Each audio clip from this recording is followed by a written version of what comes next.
Aujourd'hui, dans notre société, on a des produits qui se doivent d'être labellisés parce qu'il y a tellement de produits bons et puis moins bons que il y a tellement de contrefaçons qu'il doit y avoir, ou en tout cas on peut chercher des produits AOP, hein, appellation d'origine protégée, AOC, appellation d'origine contrôlée, etc. Vous avez des labels de garantie, de bio, on cherche du bio, on cherche le meilleur pour notre vie. Vous avez des certifications selon le produit, l'objet que vous voulez acquérir. Certificats d'authenticité sont labellisés pour garantir un niveau minimum de qualité. Pour avoir un fromage de caractère, par exemple, pour avoir un produit d'origine, parce qu'il existe tout type de produits, puis il y en a qui sont de bas de gamme et qui peuvent contenir des éléments plus nocifs pour la santé. Alors on a des tas d'applications aujourd'hui qui peuvent, en scannant le code barre, nous dire si c'est bon ou si c'est moins bon. Vous avez les Nutri-Score, A, B, C, D, E, qui vous indiquent aussi ces choses. Et au niveau spirituel, au niveau de notre foi, de notre vie de foi, est-elle de qualité divine? Ou est-elle une foi de contrefaçon? Vous dire, oh là là, ça ressemble à quoi une foi de contrefaçon? Eh bien, on va voir ensemble. De quelle qualité est votre foi? Est-elle le minimum requis aux yeux de Dieu? Entre-t-elle dans les critères agréables à Dieu pour que cette foi soit rémunérée? Vous savez que Jésus est le chef et le consommateur de notre foi. Et donc, s'il consomme notre foi, bien lui aussi veut trouver de la qualité en venant consommer notre foi. En venant chercher, est-ce que tu crois en telle promesse? Est-ce que tu crois en cela? Nous voulons le meilleur pour notre corps, que ce soit en nourriture, en cosmétiques, en soins et médicaments, en habits aussi. Puissions-nous avoir et vouloir le meilleur pour notre foi et entrer dans ce que Dieu désire pour nous. Premièrement, la base d'une foi de nature divine. On parlait d'origine, et on va ouvrir maintenant dans l'épître à Pierre, la deuxième épître de Pierre, au chapitre 1er, on va la lisser tout au long de notre message. De Pierre, chapitre 1er, verset 3.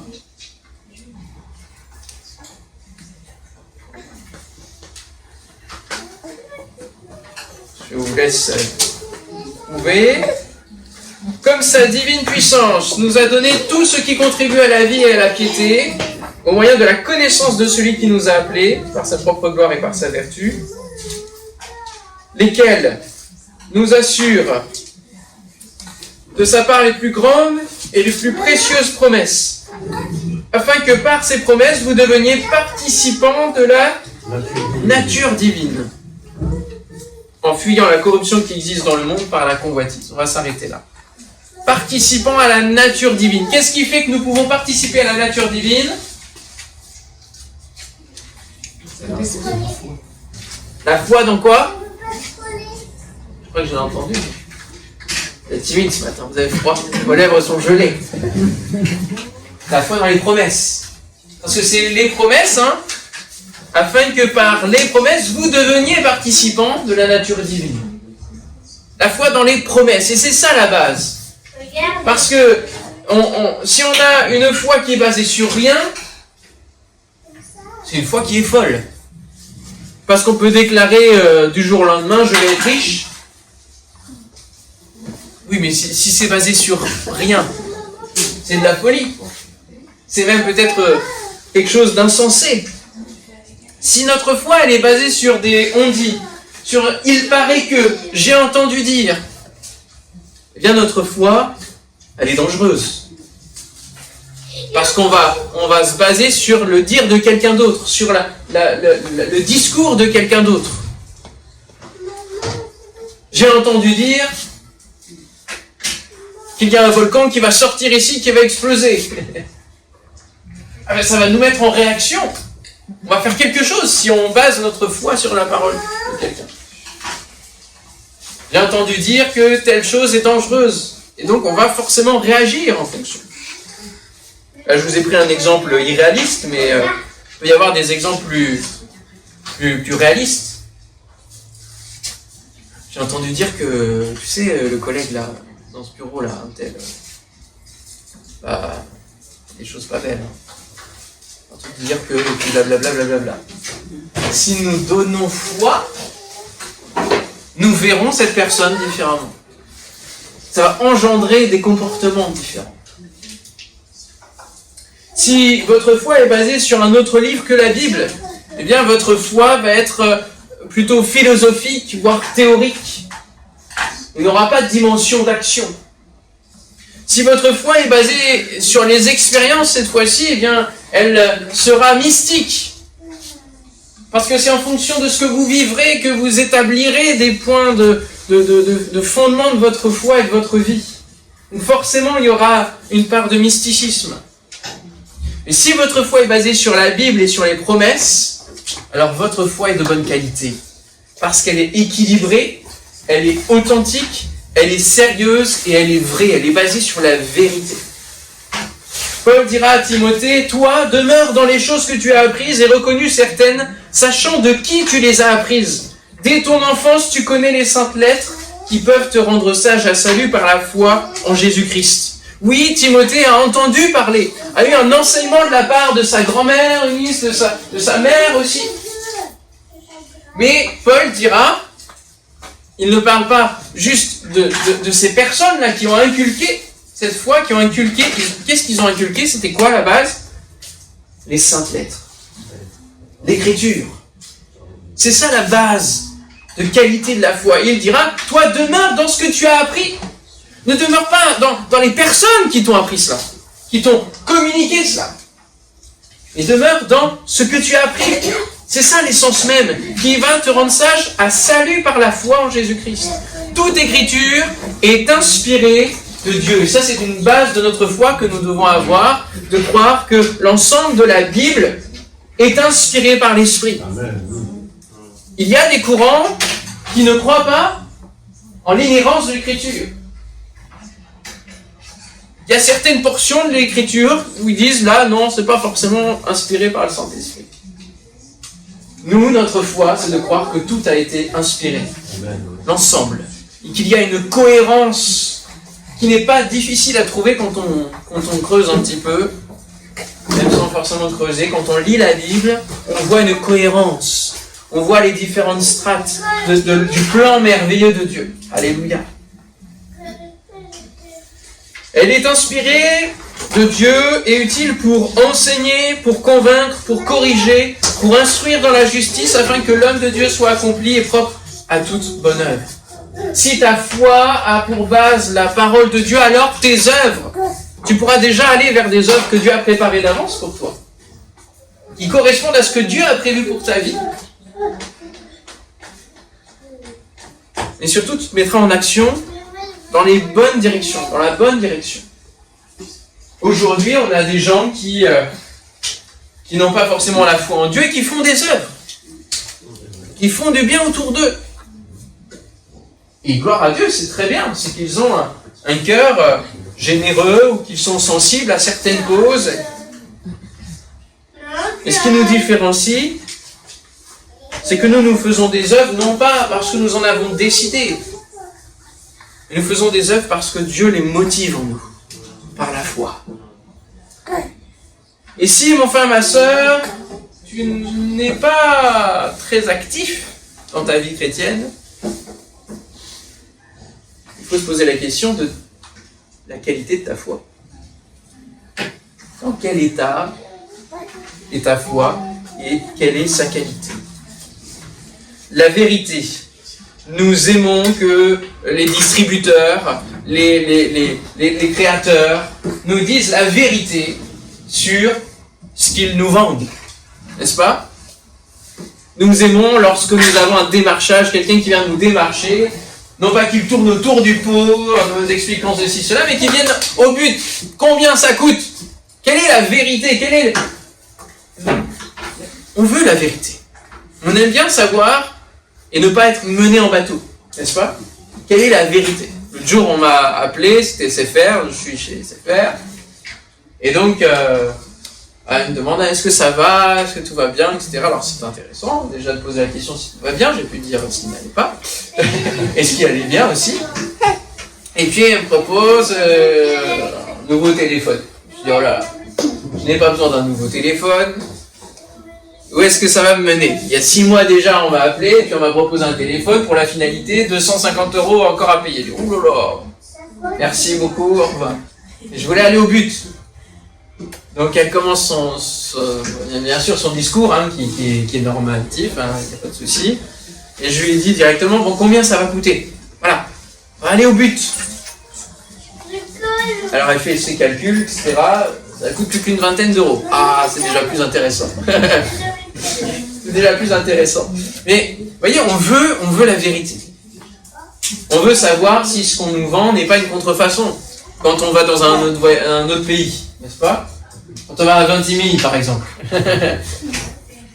Lieu de contrefaçon ou de revente. Nous aimons cette qualité de la vérité. Et la Bible est la vérité. L'importance du gage de vérité est très forte dans la parole de Dieu et pour Jésus et pour son Père. Et Jésus lui-même demande à son Père de nous sanctifier par la parole qui est la vérité. Dans Jean 17. Jésus dira, je suis le chemin, la vérité et la vie. Parce qu'il est conscient que nous vivons dans un monde de mensonges. Il est conscient que notre Père d'avant est le Père du mensonge. Depuis le jardin d'Éden. Il y a un environnement de mensonges. Et Jésus est là pour dire, je suis la vérité. Tu peux me faire confiance. Tu peux placer ta foi en moi, tu ne seras pas déçu. Tu ne seras jamais déçu. Je suis fidèle à ma parole. Je veille pour l'accomplir.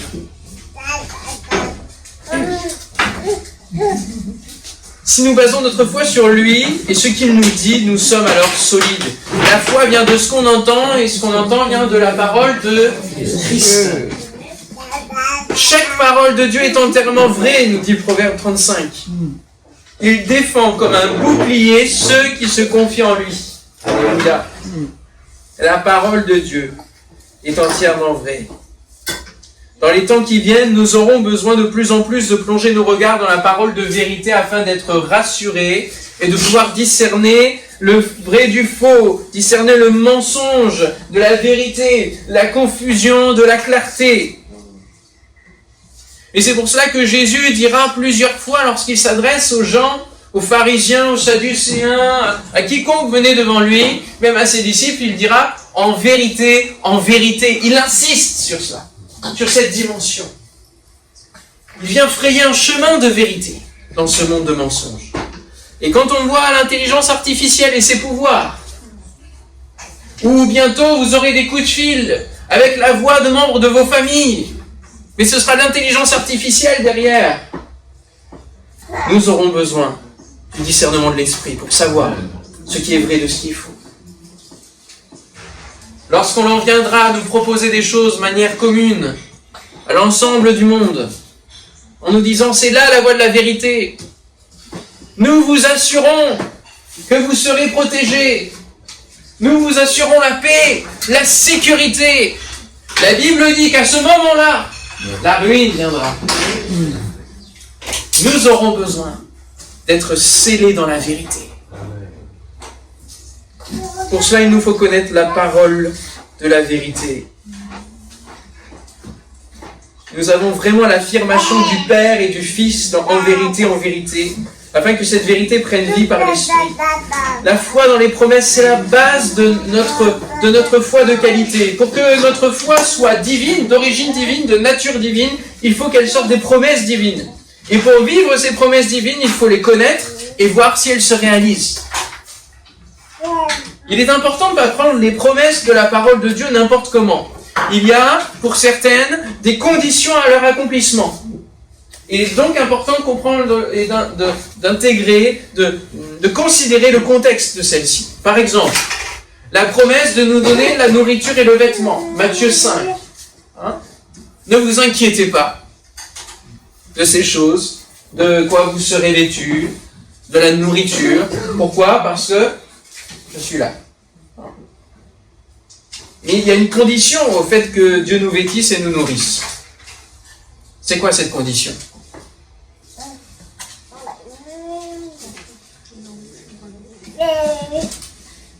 Qu'on cherche premièrement son royaume. Amen. Matthieu 6, 33. Cherchez premièrement le royaume de Dieu et sa justice, et toutes ces choses, donc le vêtement et la nourriture, vous seront données par-dessus. Voilà la condition de la réalisation de cette promesse dans notre vie. Si nous nous inquiétons encore du matériel, que c'est la première priorité, de dire il faut que j'aille dans tel magasin, et que notre vie tourne autour du matériel, nous ne verrons pas l'accomplissement de cette promesse. Parce que c'est nous qui la gérons. Là, la promesse de Dieu, c'est de dire fais-moi confiance dans ce domaine-là. Viens chercher ma volonté, viens connaître mon royaume, viens comprendre comment je fonctionne. Et alors, moi, je vais m'occuper de ta vie. Occupe-toi des affaires de ton Père Céleste, de ton Créateur, de celui qui a prévu un plan pour toi, pour ta vie, qui a prévu des œuvres bonnes à pratiquer pour toi et pour autour de toi. Et alors, tu auras la bénédiction sur ta vie. Bien souvent, nous courons à répondre à tout ce que Dieu nous appelle à faire. Nous avons un agenda bien chargé tout au long de la semaine. Et il arrive qu'au niveau matériel, nous n'ayons pas tout ce qu'il faut, ou le temps d'aller faire les courses, etc. Mais Dieu nous amène. Dieu met à cœur les gens. Des ressources financières ou des achats. Le Seigneur pourvoit. Parce qu'il sait que nous sommes occupés à répondre à l'appel qu'il a mis sur nos vies.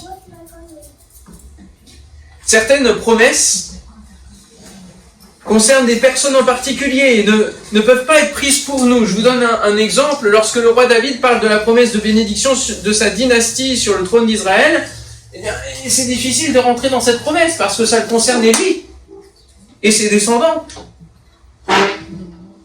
À moins d'être un descendant direct de David, nous ne pouvons pas nous inclure cette promesse-là dans nos vies et faire cette même prière comme dans 2 Samuel. Maintenant, Seigneur éternel, c'est toi qui es Dieu, tes paroles sont vraies et tu as promis ce bonheur à ton serviteur. Veuille donc à présent bénir ma dynastie pour qu'elle subsiste à jamais devant toi, car c'est toi, Seigneur éternel, qui as fait la promesse et c'est grâce à ta bénédiction que la dynastie de ton serviteur sera bénie à jamais.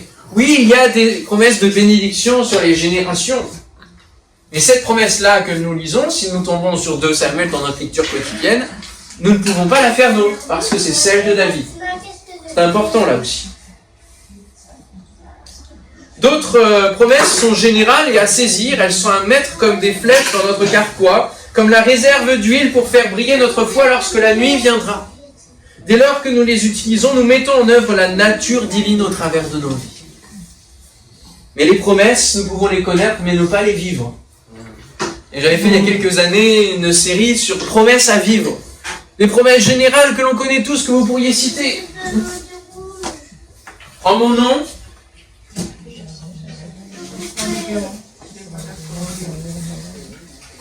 ils chasseront des démons, ils parleront de nouvelles langues. S'ils voient quelques breuvages mortels, cela ne leur fera point de mal. Et ils imposeront les mains aux malades et ils seront guéris. On peut la connaître, mais ne pas la vivre. Il y a un passage à faire entre la connaissance et la réalisation. Mais il ne faut pas oublier que c'est la nature divine qui va se manifester en saisissant cette promesse. C'est-à-dire que lorsque je vais imposer les mains, ce n'est pas moi qui guéris. C'est la nature divine en saisissant cette promesse qui va se manifester, à savoir le Saint-Esprit. Alléluia. Lorsque je vais chasser les démons, ce n'est pas moi qui le fais, par ma capacité, par ma force.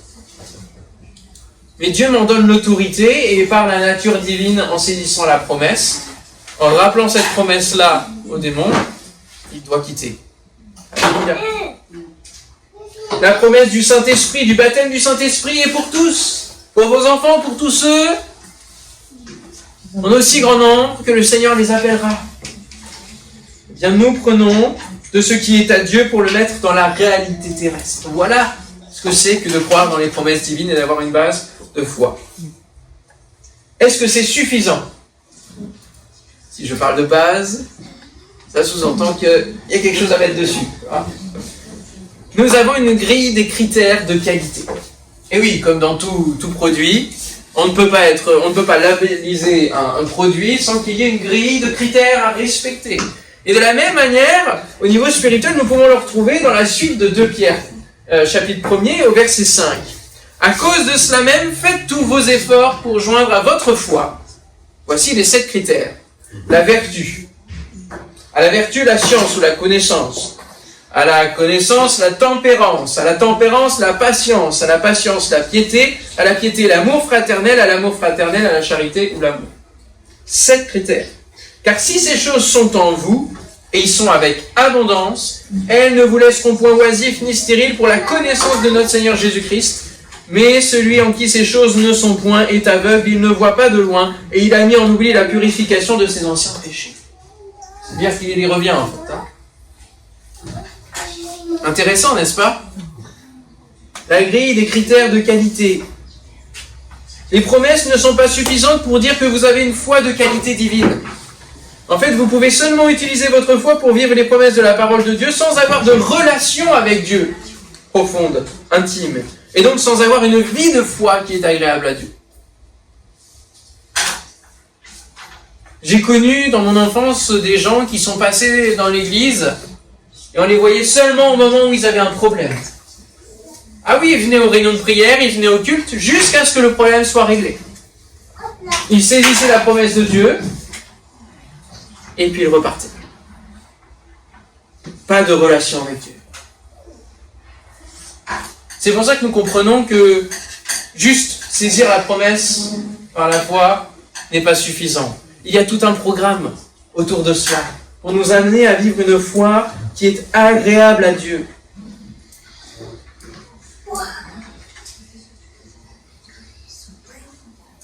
Et le Seigneur dira à son peuple, en le délivrant d'Égypte, en Deutéronome 9, ce n'est pas vraiment parce que tu es juste ou que tu as de la droiture dans le cœur que tu vas entrer en position de leur pays. En vérité, c'est parce que ces nations sont perverses que l'Éternel, ton Dieu, va les déposséder en ta faveur. C'est aussi pour tenir la promesse que l'Éternel a faite avec serment à tes ancêtres, Abraham, Isaac et Jacob. Sache donc bien que ce n'est pas parce que tu es juste que l'Éternel, ton Dieu, te donne ce bon pays en possession. En fait, tu es un peuple rebelle.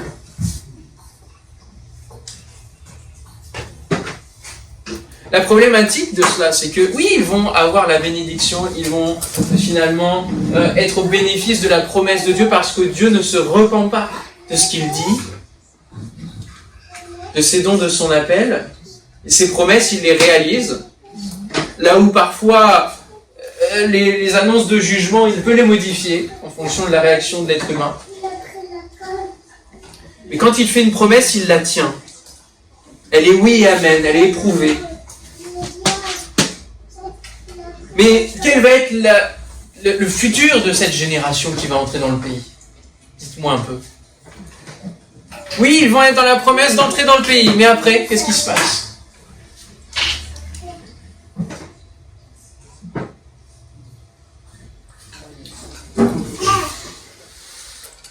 C'est pas si évident que cela, en fait. Il y a des victoires et des deuxièmes combats. Aïe, aïe, aïe. Ils ne vont plus faire, ils vont plus s'appuyer, ils vont recommencer à se détourner. Tu es un peuple rebelle. Et qu'est-ce qu'il y a après le fait de rester rebelle? Il y a la mort. En fait, cette grille de critères de qualité, elle n'est pas là pour nous enquiquiner. L'invitation de Dieu à avoir une relation avec lui, c'est pas pour nous embêter. Mais c'est pour que nous puissions déjà être en sa présence sur cette terre, afin que nous puissions être éternellement dans sa présence. Alléluia. Ce qu'il veut, ce n'est pas que le pécheur meure, mais c'est qu'il se repente de ses péchés et qu'il vive une vie qui vaut la peine d'être vécue. Et ces critères de qualité de notre foi vont nous aider à vivre une vie de foi avec le Seigneur. Ils sont au nombre de 7, ce n'est pas très étonnant de la part du Seigneur, hein, puisque le 7 est le chiffre de la perfection, le 7 chiffre divin. Alors on va les voir en détail. La vertu. Qu'est-ce que c'est que la vertu? Ajoutez à votre foi la vertu. la base de la foi, on ajoute la vertu. La vertu, en d'autres mots, on peut dire, c'est tout ce qui va nous aider à nous élever. À nous élever, à aller vers le haut. Vous savez, il y a des gens qui nous tirent vers le bas. Il y a le péché qui nous tire vers le bas. Là, la vertu, ça va être de dire, sur la base de la foi que tu mets, élève ton âme. Regarde, fixe les yeux, non pas en bas, non pas sur la terre, non pas dans la défaite, mais lève les yeux vers les montagnes. D'où me viendra le secours me vient de l'Éternel qui a fait les cieux et la terre. Alléluia. Voilà une promesse de foi sur laquelle nous basons notre foi et nous mettons la vertu. Nous nous élevons vers le Seigneur.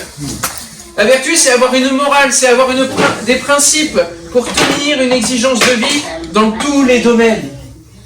Jésus était connecté au Père au point de faire toujours ce qui était bon, au bon moment, d'avoir la bonne parole.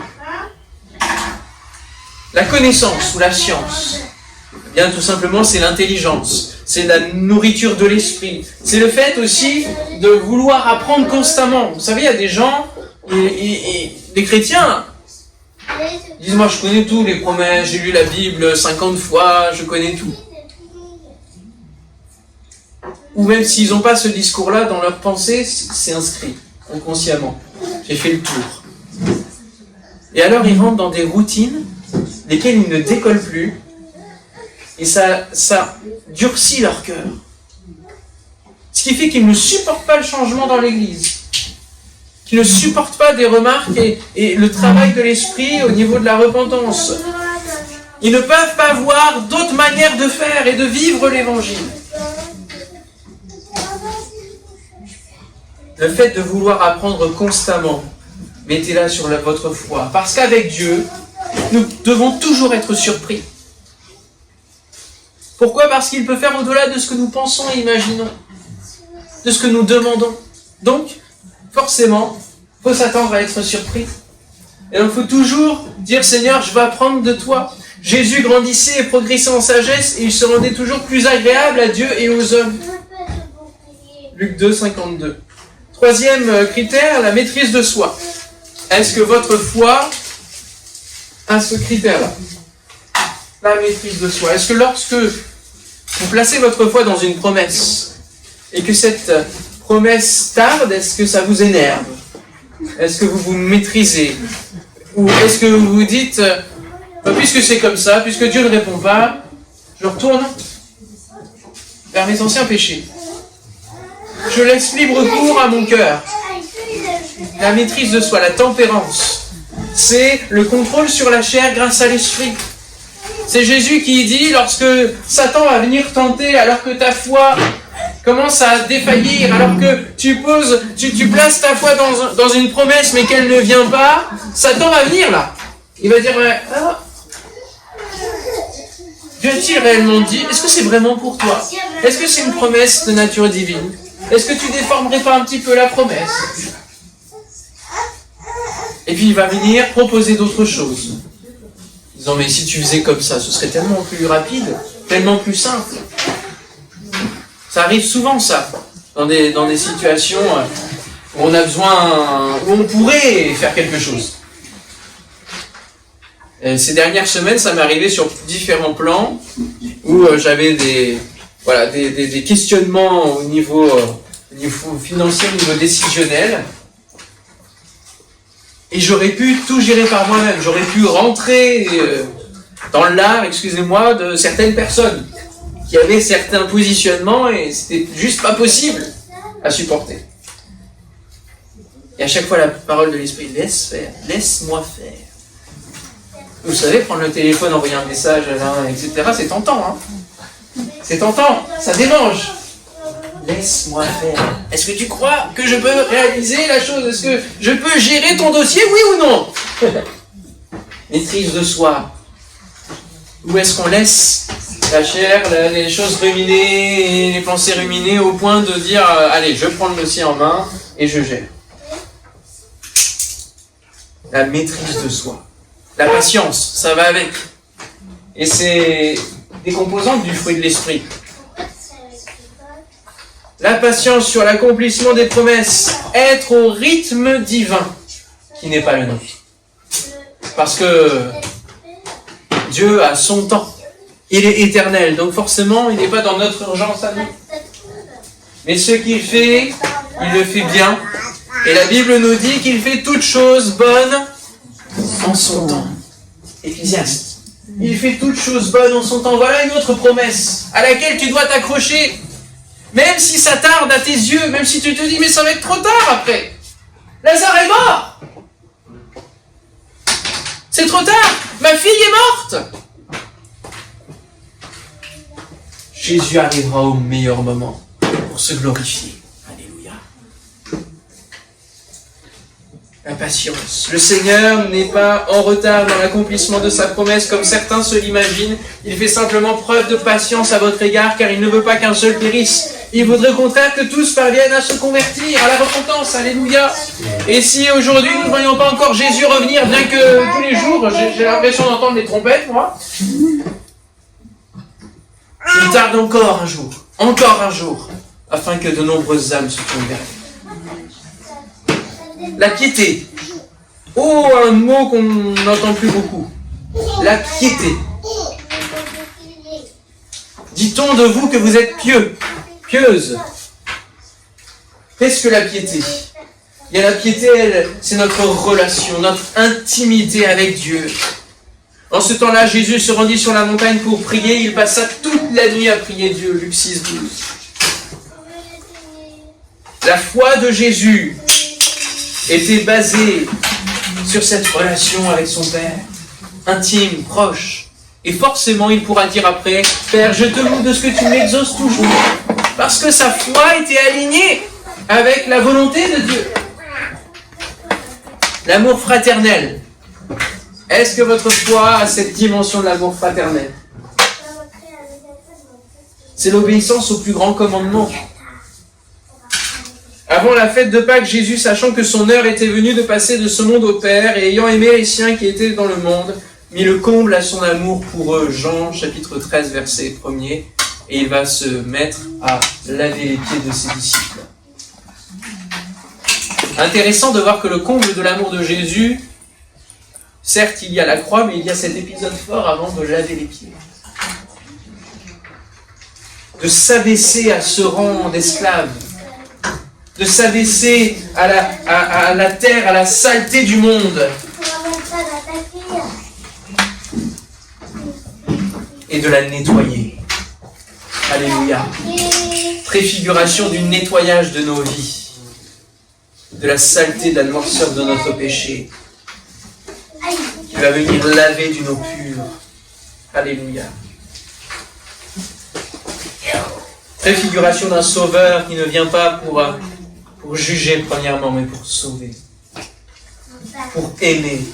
L'amour fraternel. L'amour, la considération des autres. Est-ce que notre foi se base simplement sur des promesses qui nous concernent? Je crois pertinemment que le Seigneur nous a donné des promesses dans la parole de Dieu afin que nous puissions les vivre aussi avec les autres. Et premièrement pour les autres. C'est le principe de Matthieu 6,33 qu'on a vu aussi tout à l'heure. Cherche premièrement le Seigneur. Cherche premièrement l'intérêt. Aime ton prochain comme toi-même. Le toi-même, il est après quand même. Même si on sait nous-mêmes peut-être avant d'exprimer, mais aime ton prochain. Aime ton Dieu, aime ton prochain. Et toi, ben toi tu vas recevoir toutes les bénédictions qui sont consécutives à cela. Dernier critère, l'amour, la charité, de manière générale. Notre motivation à vivre tout cela, c'est l'amour. Ce qui met notre foi en action, c'est l'amour. Car Dieu a tant aimé le monde qu'il a donné son Fils unique afin que quiconque croit en lui ne périsse point, mais qu'il ait la vie éternelle. Jean 3,16. La motivation de Dieu, parce que Dieu est amour, sa motivation a été de se mettre en œuvre en donnant Jésus. Et Dieu a eu foi en l'être humain pour que Jésus soit le Sauveur et que des hommes croient en lui. Dieu a eu foi en son propre Fils, croyant qu'il allait tenir le choc dans ce monde, résister au péché, traverser la mort. l'amour, motivation, si nous avons un regard d'amour, si l'amour de Dieu est en nous, alors notre foi va se mettre en action en voyant des choses, en entendant des choses. Quand on parle de Mère Teresa, quand on parle de... Je ne sais pas quelle figure vous pouvez avoir de gens qui se mettent en œuvre, alors ça rejoint l'amour fraternel aussi, hein. Et c'est l'amour qui les motive. C'est l'amour qui a touché leur cœur. C'est l'amour de Dieu qui a fait qu'elles ne pouvaient pas rester là sans rien faire. Toutes les couleurs. Alors tous ces critères de qualité vont vous donner la validation éternelle, la validation céleste.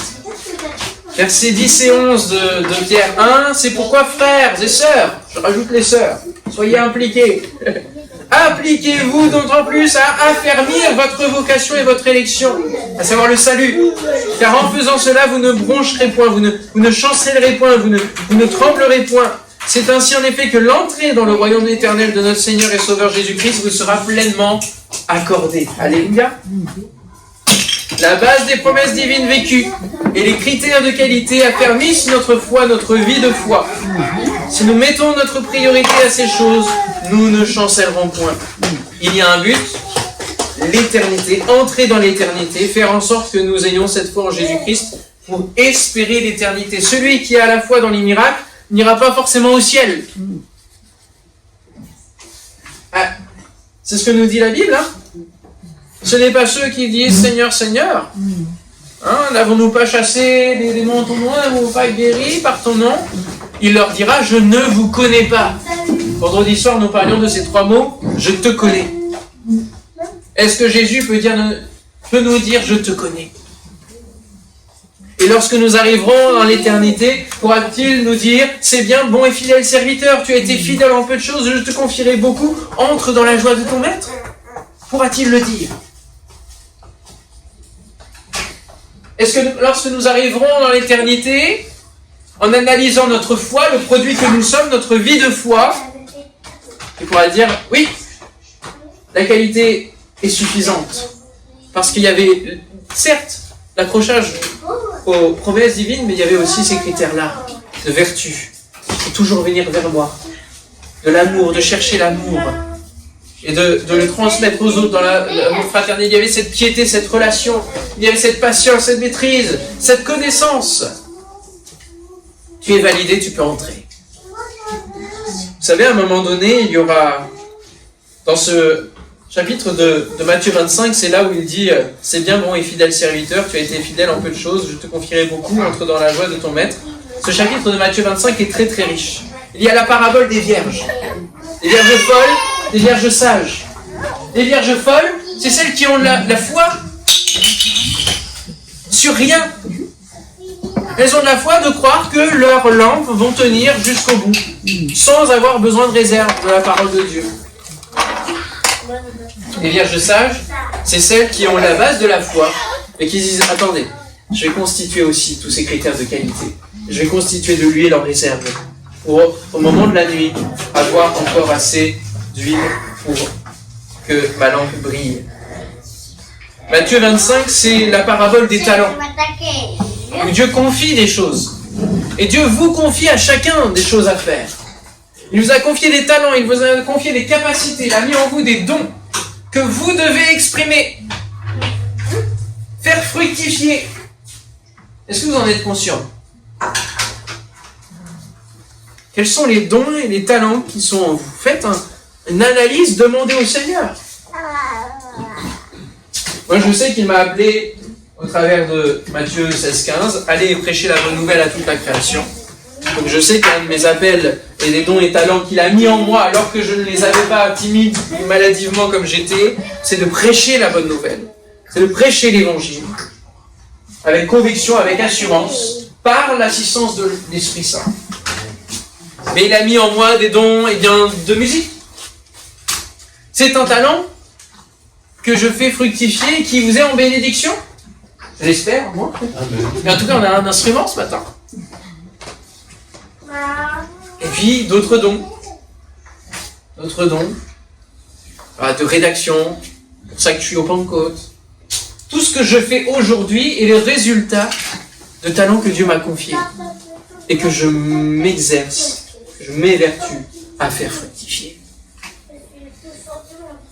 Celui qui a des dons, nous avons tous des dons, mais qui ne les fait pas fructifier, il n'aura pas cette parole d'accueil au moment où Jésus reviendra. Il y a aussi cette image dans Matthieu 25 au verset 31, lorsque le Fils de l'homme viendra dans sa gloire avec tous les anges, il s'assiera sur le trône de sa gloire. Et là, ce sera le moment du jugement. Ce sera le moment du tri. Toutes les nations seront assemblées devant lui. Il séparera les uns d'avec les autres, comme le berger sépare les brebis avec les boucs.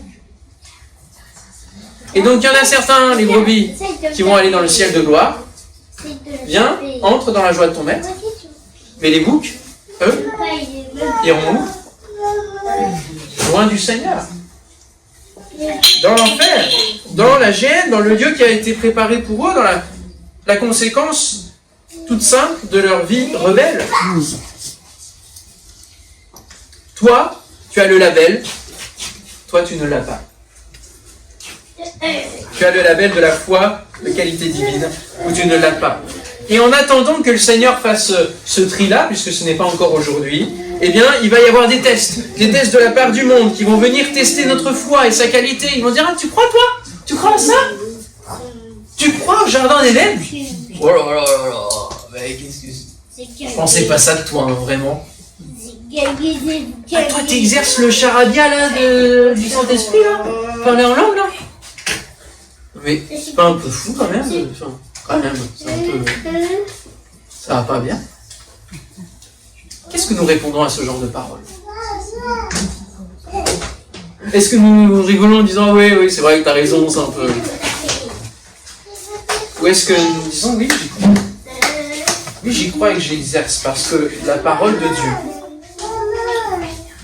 me montre, l'expérience sur la parole de Dieu me montre combien ça a joué sur tellement de situations. » Lorsque je me suis retrouvé devant un lit d'hôpital de réanimation, où une des sœurs de l'église avait eu de l'eau dans le cerveau, etc., il avait fallu ouvrir son cerveau, personne n'aurait pu dire si elle allait vivre ou pas encore.